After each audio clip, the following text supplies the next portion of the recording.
Le Paris Saint-Germain se qualifie pour la finale de la Coupe de France en venant à bout du Stade Rennais 1-0. Le Paris Saint-Germain retrouve la finale de Coupe de France. Ça faisait quelques années que le PSG ne réussissait pas à atteindre cette finale de Coupe de France. Pourtant, Paris l'a gagné à de nombreuses reprises ces 10-12 dernières années. Mais voilà, ça fait plaisir de retrouver la finale de Coupe de France grâce à un but de Kylian Mbappé. On en reparlera. Il y a beaucoup de choses qui se sont passées ce soir, notamment en tribune et sur le terrain.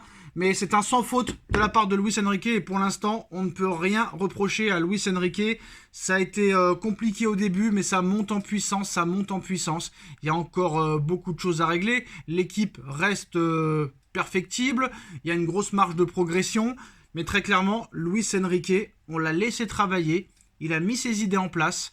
Il a eu le culot de faire des choses, de mettre des Kolo Muani sur le banc, 90 millions d'euros, des Gonzalo Ramos sur le banc, 90 millions d'euros, Manuel Ugarte qui était très bon en début de saison et qui a commencé à être mauvais au niveau du mois de novembre, mois de décembre, et maintenant qui cire le banc. Mais les choix sont gagnants. Les choix sont gagnants de Luis Enrique qui a une autorité, contrairement à ses prédécesseurs. Il n'a pas peur de mettre des stars sur le banc. Il n'a pas peur d'aller très clairement au-delà des idées reçues de certaines soi-disant stars. Et ça, c'est très très bien pour le Paris Saint-Germain. Le Paris Saint-Germain a gagné le trophée des champions. Le Paris Saint-Germain est premier en Ligue 1 avec 11 points d'avance. Le Paris Saint-Germain est en finale de Coupe de France. Le Paris Saint-Germain est en quart de finale de Ligue des Champions. Un Luis Enrique très pragmatique. Un Luis Enrique qui fait progresser ses joueurs. Un Luis Enrique autoritaire. Un Luis Enrique qui n'a peur de personne. Et ça, c'est ce qui manquait au Paris Saint-Germain. Maintenant, voilà, tout reste à faire, mais à l'heure où on parle, 3 avril 2024, tu es encore en lice dans toutes les compétitions et tu es encore en route pour un quadruplé historique. Trophée des champions, Coupe de France, championnat et Ligue des champions. Donc le trophée des champions, c'est fait, la Ligue 1, c'est fait. Normalement, contre Lyon, ça va être une formalité. Il y a tellement d'écart en Ligue 1 que voilà, pour moi, Paris est imbattable. Donc on va parler de cette qualification et on va parler aussi de ce match contre le Barça et aussi des supporters qui ont sifflé Kylian Mbappé au début du match, à la présentation des joueurs, quand le speaker a annoncé la composition d'équipe et qu'il a prononcé le nom de Kylian Mbappé. Les supporters de Ultra Paris de Hauteuil ont copieusement sifflé Kylian Mbappé et pour moi à juste titre. Je pense que c'est son comportement qui fait ça. Mais quoi qu'il en soit, Mbappé ce soir a montré encore une fois qu'il était très fort mentalement. Avec ce penalty raté à la 37e minute de jeu. 3e penalty raté quand même pour Mbappé. Je pense sincèrement qu'il va falloir changer de tireur de penalty. Voilà, c'est mon avis. Monsieur Enrique, si t'es autoritaire jusqu'au bout, change de tireur de penalty. Parce que Mbappé ne sait pas tirer les penaltys. Très clairement, c'est le 3e penalty raté de Mbappé. Je pense qu'il faut changer très clairement de tireur de penalty. Donc Mbappé qui rate le penalty à la 37e, mais qui assume. Et 3 minutes plus tard, sur une passe décisive de Fabian Ruiz, qui monte en puissance aussi, Fabian Ruiz, de match en match. Sur une passe décisive de Fabian Ruiz, Mbappé se rattrape et ouvre le score et libère le Paris Saint-Germain 1-0. Donc voilà. C'est toujours ça le problème. Hein.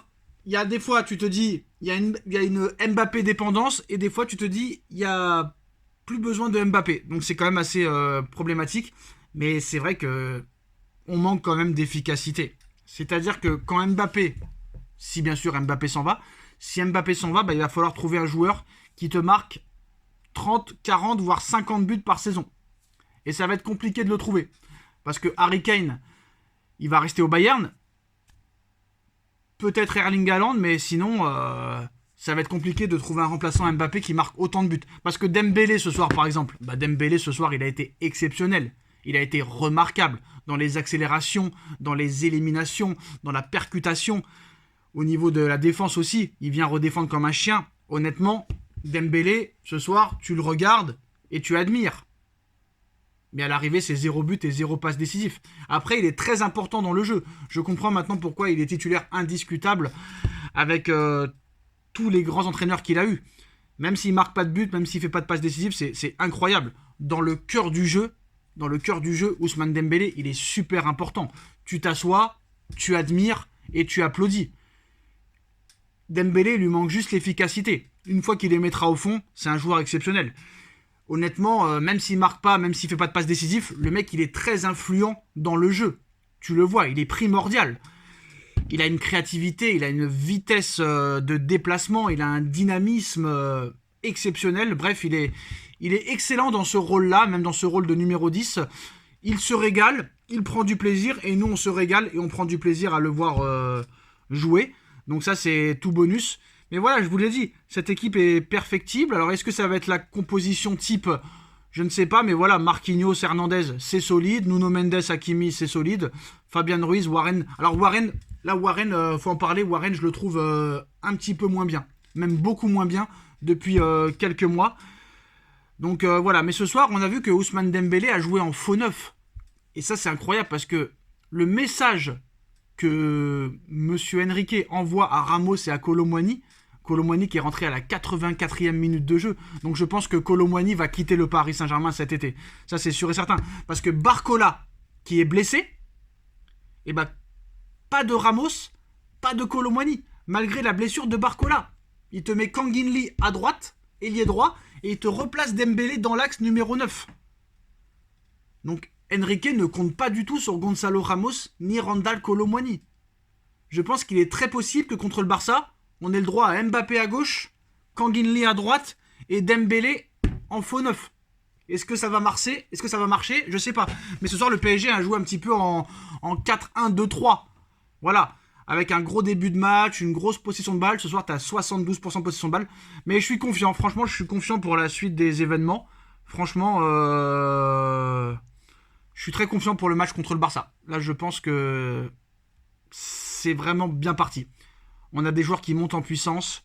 On a une défense qui commence à vraiment être solide, qui enchaîne les clean sheets. Il y a tout le monde qui est disponible, à part Kipembe. Mais Kipembe, ça fait 1 an et demi qu'il joue plus. Donc on ne peut plus vraiment dire qu'il fait vraiment partie de l'effectif titulaire. Mais voilà, moi je suis très confiant pour la suite. Le seul truc qui m'inquiète, c'est au niveau de l'efficacité devant le but.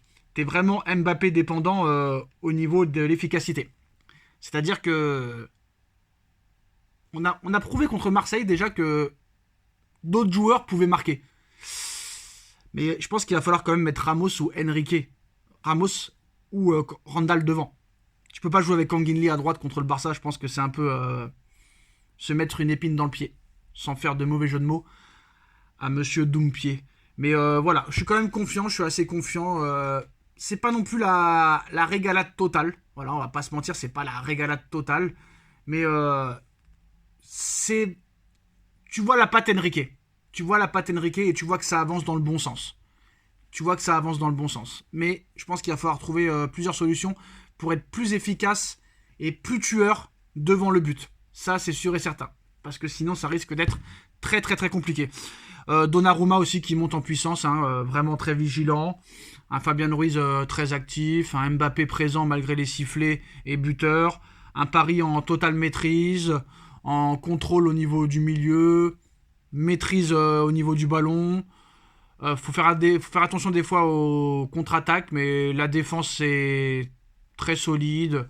Dembélé percutant, toujours disponible, toujours tourné vers l'avant. Donc voilà, Nuno Mendes qui va à 300 à l'heure. C'est bien parti, maintenant on a une semaine pour préparer ce quart de finale aller.